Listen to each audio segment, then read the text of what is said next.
In the blink of an eye, a roar of celebration can turn into screams of terror. On May 24, 1964, in Lima, Peru, what should have been a thrilling Olympic qualifying match became the deadliest disaster in soccer history, claiming over 300 lives. This shocking event is just one of many tragic chapters in the beautiful game's history. Soccer isn't just a sport, it's a global phenomenon that unites millions across cultures and continents. But within this beautiful game lies a history marked by tragic moments where the euphoria of a match was overshadowed by disaster. Today we look back at some of the most unforgettable soccer disaster, so let's get started. On April 15, 1989, Hillsborough Stadium in Sheffield, England, the game decided one of the most devastating tragedies in soccer history. What began as an exciting FA Cup semi-final between Liverpool and Nottingham Forest quickly descended into chaos and horror. As kickoff approached, a surge of Liverpool fans at the Leppings Lane end of the stadium created a dangerous bottleneck. In an attempt to ease the growing pressure outside, police match commander David Dugganfield made the fateful decision to open an exit gate, allowing a flood of supporters into already overcrowded standing-only pens. The result was catastrophic. Fans were crushed against metal fencing and each other, struggling to breathe in the tightly packed space. As tragedy unfolded on live television, the match was abandoned just 6 minutes after kickoff. The final toll was devastating. 97 Liverpool fans lost their lives, with hundreds more injured. It remains the deadliest sporting disaster in British history. On May 24, 1964, Lima, Peru, became the site of what remains the deadliest disaster in soccer history. The Estadio Nacional, packed beyond capacity for an Olympic qualifier between Peru and Argentina, transformed from a place of excitement to unimaginable horror in minutes. The match was crucial for Peru's Olympic hopes, and the stakes were high. With just minutes left on the clock and Argentina leading 1-0, Peruvian striker Kilo Labaton appeared to score an equalizer.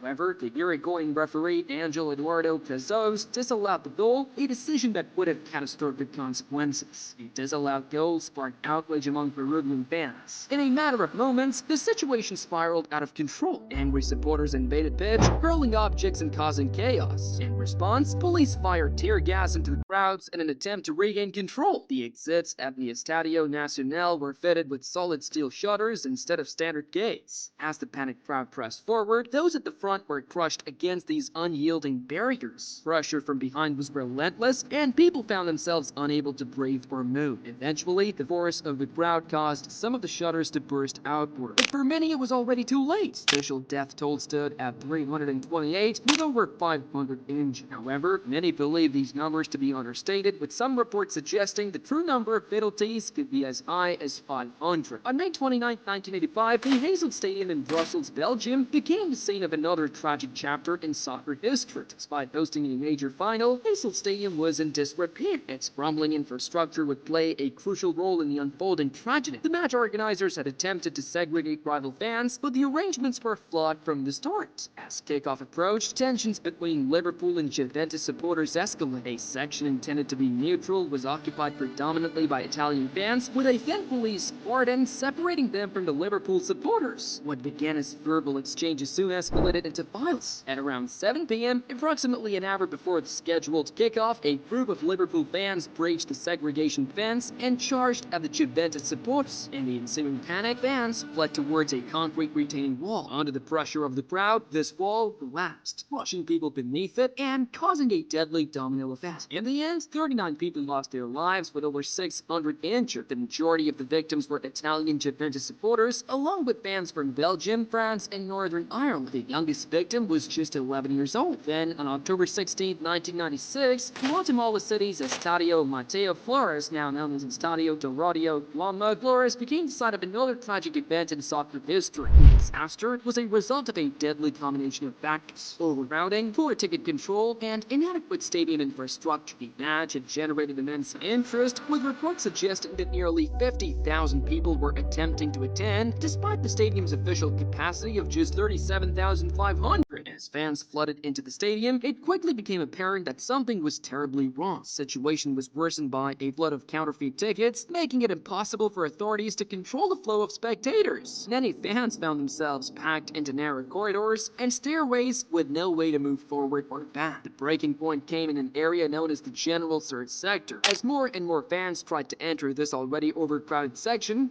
set in. In the chaos that ensued, at least 83 people lost their lives, with over 140 more injured. injured. The victims spanned all ages, from children to the elderly, united in their love for the beautiful game, but tragically caught in a nightmare scenario. On February 6, 1958, the Munich air disaster claimed the lives of 23 people, including 8 Manchester United players, and left an indelible mark on the history of the club and the game itself. The incident occurred when the Manchester United team, nicknamed the Busby Babes for their youth and talent, was returning from a European Cup match against Red Star Belgrade. Team's plane, a British European Airways flight, stopped in Munich to refuel. As the aircraft attempted to take off from Munich Ryan Airport, it encountered severe weather conditions. Slush on the runway hampered plane's acceleration, and on the third attempt to take off, it crashed through the airport vents and into a nearby house. The left wing was torn off when it struck the house, and the tail section broke away, hitting a barn housing, a truck filled with fuel, which exploded. In the immediate aftermath, goalkeeper Gary Gregg, who had somehow survived the crash, became a hero. Despite his own injuries, he returned to the burning wreckage multiple times, pulling teammates and other passengers to safety. His acts of bravery saved numerous lives that day. For Manchester United, the Munich air disaster was a devastating blow. The club had been on the cusp of greatness, with a young team that many believed could have dominated English and European football for years to come. Instant, that dream was shattered. While the incidents we've discussed so far are among the most well-known soccer disasters, they are unfortunately not the only ones. The Burnden Park disaster of 1946 was one of the earliest major stadium disasters in British football history. During an FA Cup quarter-final match between Bolton Wanderers and Stoke City, overcrowding led to a crush that killed 33 people and injured hundreds more. However, as we have seen, these lessons were not always heeded in the decades that followed. In 1971, another devastating incident occurred at Ibrox Park in Glasgow, Scotland. Known as the Second Ibrox disaster, it happened during an Old Firm derby between Rangers and Celtic. As fans were leaving the stadium, a crash occurred on Stairway 13, resulting in 66 deaths and more than 200 injuries. This disaster led to major renovations at Ibrox and influenced stadium design across Britain. One of the most horrific incidents occurred at Ballyparade, the home of Bradford City, in 1985. During a match against Lincoln City, a fire broke out in the main stand. The wooden structure, which was due to be replaced, quickly became an inferno. 56 people lost their lives, and at least 265 were injured. Zamalek Stadium disaster in Cairo, Egypt in 1974 is another tragedy that deserves mention. Before a friendly match between Zamalek and Dukla Prague, at least 48 people died in a stampede when too many fans tried to enter the stadium. These disasters have forced sport to evolve, to prioritize safety, and to ensure that such tragedies never happen again. Stadiums have been redesigned, safety protocols have been strengthened, and crowd management has become a science in itself. But perhaps the most important change has been in our collective consciousness, a recognition that the safety and well-being of fans must always come first. Yet, we must remain vigilant. As the recent events at the Africa Cup of Nations in Cameroon in 2022 have shown, the threat of tragedy still looms. We must continue to learn, to improve, and to prioritize safety at every level of the game. Today, we pay tribute to all those who lost their lives in these disasters. We remember their passion for the beautiful game, a passion that ultimately cost them everything. We honor the survivors whose lives were forever changed, and the rescuers who risked their own lives to save others. We also recognize the tireless efforts of the families and supporters who fought for justice, often for deaths. What do you think? Is there a possibility to prevent all these disasters? Share your thoughts in the comment section below, and don't forget to subscribe to the channel. Up until next time, remember, football is more than just a game, it's a reflection of our shared humanity in both its triumphs and its tragedies.